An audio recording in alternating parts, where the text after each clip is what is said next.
Edward Lee Thorndike was also known the father of educational psychology, was born on August 31, 1874 and died on August 9, 1949, was an American psychologist who spent nearly his entire career at the Teachers College, Columbia University. Thorndike was famous because of his laws of learning and primarily under the umbrella of association or the theory of connectionism, that it was mainly occurred with the connection between stimulus and response. His works on cooperative psychology and learning process lead to his theory of connectionism and helped lay the scientific foundation of educational psychology. Thorndike used the experimental approach in measuring of students' academic achievement because he believes that forming an association or connection between sensory experiences and neutral impulses results the primary type in learning. When you say impulses are the behavioral manifest called responses. Also, Thorndike believed that learning often occurs the trial and error. That's all for my report. Hello, so I'll be the one to discuss this Thorndike's laws of learning. So it states here that Thorndike's basic ideas rest in the law of exercise and effect.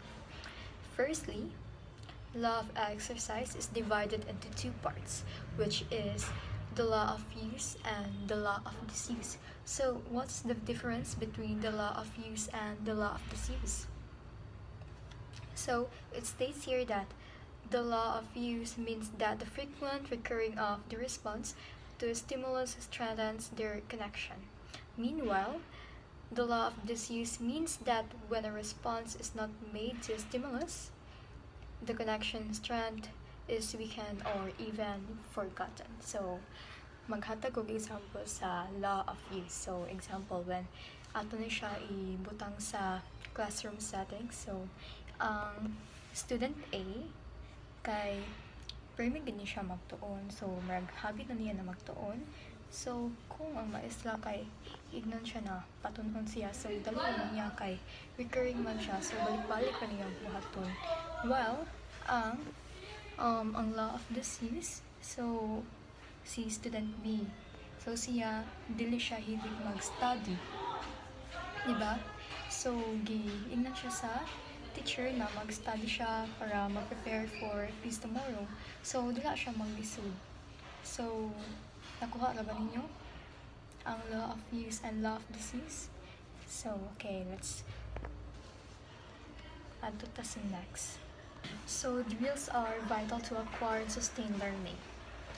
In the very words of Thorndike, bonds between stimuli and responses are strengthened through being exercised frequently, stressively, and vigorously. Learners usually learn faster when they often apply certain skills and tend to forget when such a response does not recur over some time.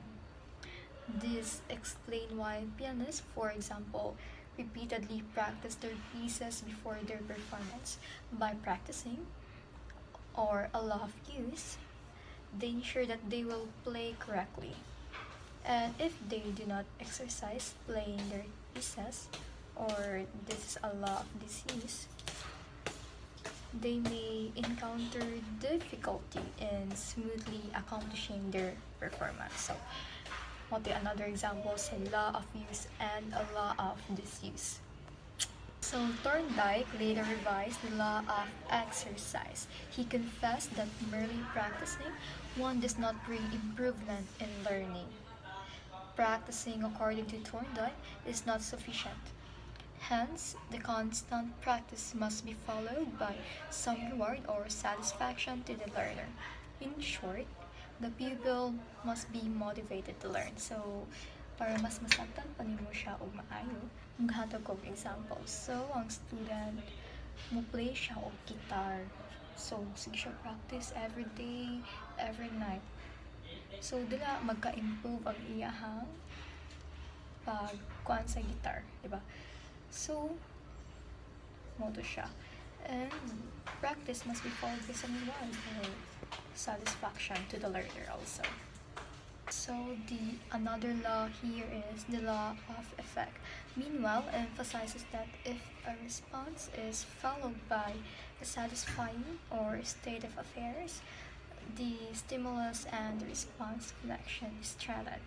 If a response followed by annoying or state of affairs, the stimulus and response connection is weakened.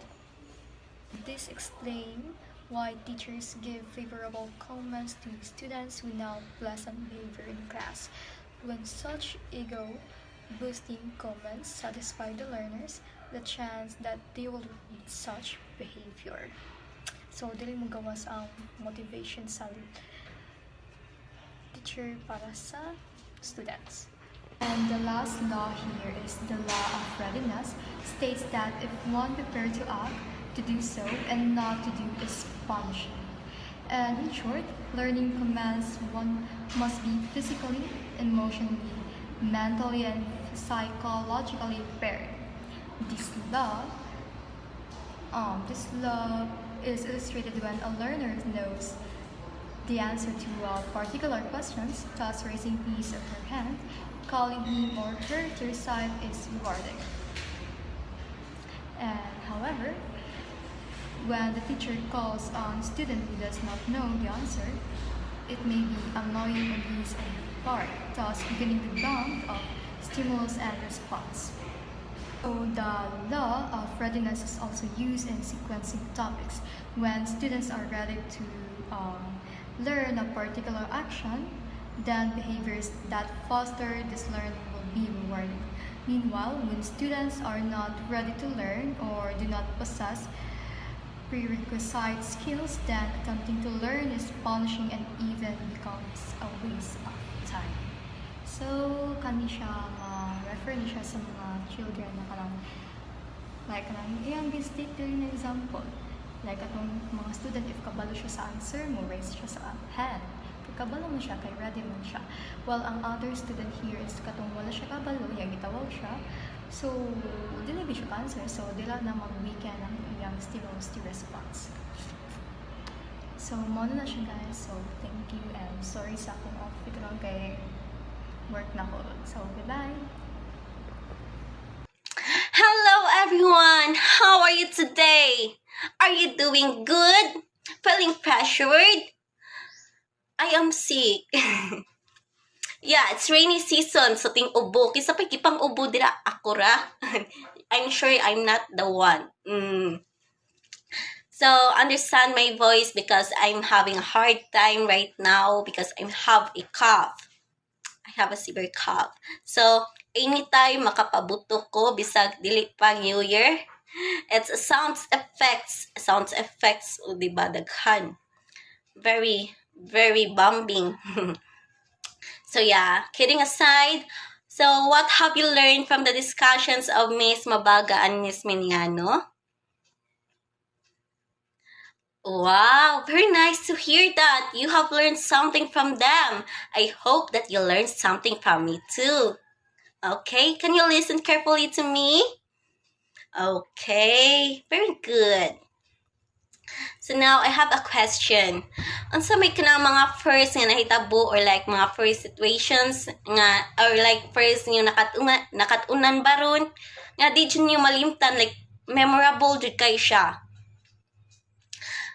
Do you mind to share your story to us?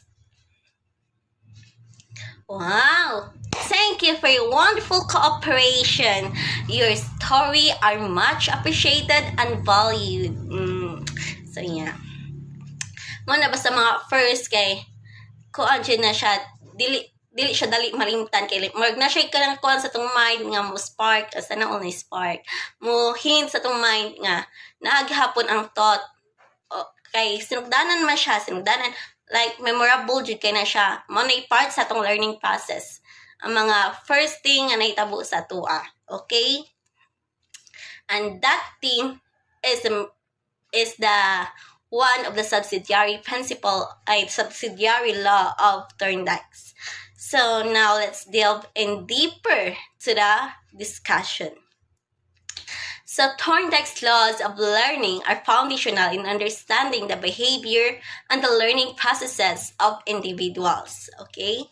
So beyond those primary laws, which is discussed by Ms. Miniano, what are those? Katong tulo ka laws?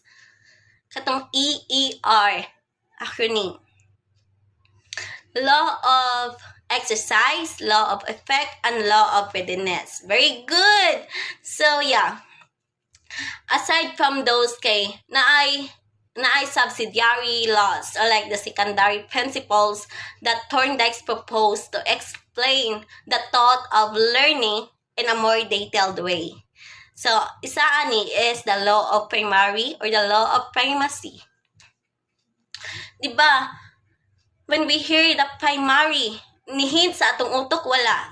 Nihit, dali na kayo siya nasabtan, very easy to understand. First thing, sinugdanan, kinaunhan, di ba? Primary. Anything that first come, go first, yun na, first experiences. Ang kanisa nga law, this law emphasizes the importance of first experiences in the learning process. This simply means that kanang mga informations, mga ideas, mga skills nga imong na-acquired in the first time ay kanang pag first place nga na kay dali ra siya nimo ma-retain or kanang ma-recall nimo if kuan kanang na kay importante nga dapat nimong isulti. Dali ra nimo siya mainumduman kay mo man first nga naitabo sa imong tibok kinabuhi nga na.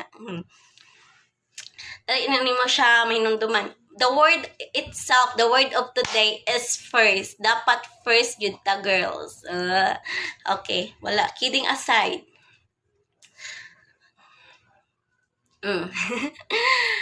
Kidding aside, so first, mo to siya, dapat ang kuan. So this concept applied across the various learning environments from classrooms to the skills acquisition field, mga na. So when a learner encounters first, it will tend to stick firmly to their memory and creates or forms a foundation to the future learning, for their future learning, for their future knowledge, diba? So for instance, para masabtan dyan ninyo, kanang nag-practice mo og drive, kanang kuan mo practice mo drive, gitudluan mo in the first time, sinugdanan kanang bag-o ninyo nakatunan, dali ra ninyo siya mahinumduman kung sakto ang pagtudlo. Ang opposite na siya kung dili kanang kuan na sad kayo, complicated na sad kayo pagtudlo sa katong nagtudlo nimo, ya first na nimo nga like kuan kay murag kanang complicated sa dugay sa nimo masabtan jud.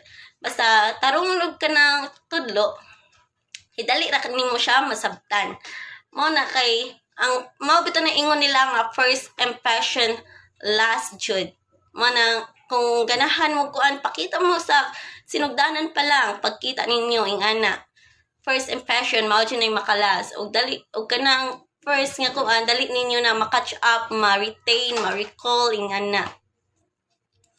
Then aside from that is kanang early childhood, di ba ginatudluan man jud ta sa una sa tong ginikanan sa tong mga parents, sa tong mga kinsay mga gabantay nato, mga maayong pamatasan, attitudes na patana, napa sa mga attitudes, mga beliefs, mga values ngana, di ba?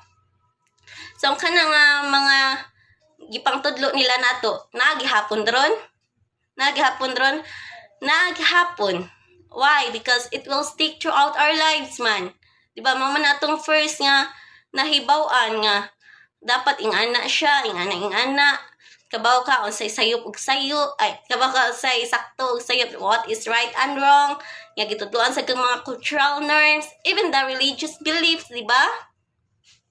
Muna, as we grow older, even if kanang nag-expose na sa mga different ideas na natay daghang knowledge, still ang katong lesson is still naa gihapon sa atong minds. Nakatatak gyapon siya sa atong minds. Okay? Okay, so ang main main idea is that law of primacy kay kuan na siya. It stresses that mga first experiences, first things are very critical in a learning process or like in the learning stage nga na.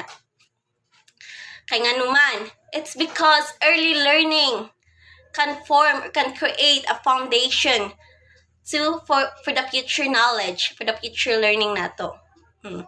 Dako kay na siya impact sa tong life ang kanang mga first kay it can give a memorable and like kuan siya. Di siya dali malimtan. Diba? Very easy nakasabot mo wa. Kay ako nakasabot, very easy ra jud kay siya. You need to understand that very easy, the law of primary. That's the first one.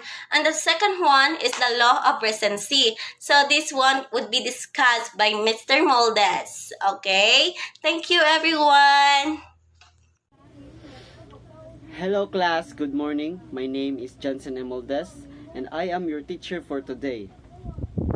Okay, so what did you have tackled about Miss Judelin's topic about? Okay. Alright. So, about Miss Judelin's topic, it is the continuation of me. My topic is the law of recency. Okay. So, to start, the law of recency. So, what is your knowledge about the law of recency, by the way? Okay. So, the concept or skills most recently learned are least forgotten. So, mao na siya ang the law of recency. So, katong mga concept or skills na recently learned, mao to mga imo nakatunan pag last baguhay lang, like nagkaton ka guitar pag last week or last 3 days, or nagkaton kag bike pag last 3 days, 2 days, mo na imo mga na learn na recent. So, mo na siya ang the law of recency. So, what is the law of recency? The law of recency explains that the more recent an experience is, the more accessible and relevant the information becomes in your memory. So, the law of recency is your recent activity or recent experience that is more accessible and relevant to the information that becomes in your memory. So, sa imuhang naitapagalas, mo na sa imuhang mga na-experience bitaw. Like example, ako na-experience pagkagahapon kay nagkuan ka ng games mi ngadto, nag-study mi, naghan kog na learn. So, mo na siya ang example sa the law of recency. So, mo siya mas more accessible and more relevant siya sa imuhang topic. The law of recency is your topic that tackled or your experience that accessible and the more relevant informations that you have acquired yet. Okay. Example ato diba na kuan piano, na guitar, pag last niya, then karon kay mo na nakatuon. So katong mga nakatuon nimo, mautoy mas magbalik-balik nimo. Pareha to hindi nga ganinang ga-study. Kung unsa tong ipang studyhan pagaganiha, mauto akong mga mas mahinumduman sa karon o sa sumusunod pa. Kay mao may mas recent na nahitabo, mao may mas present.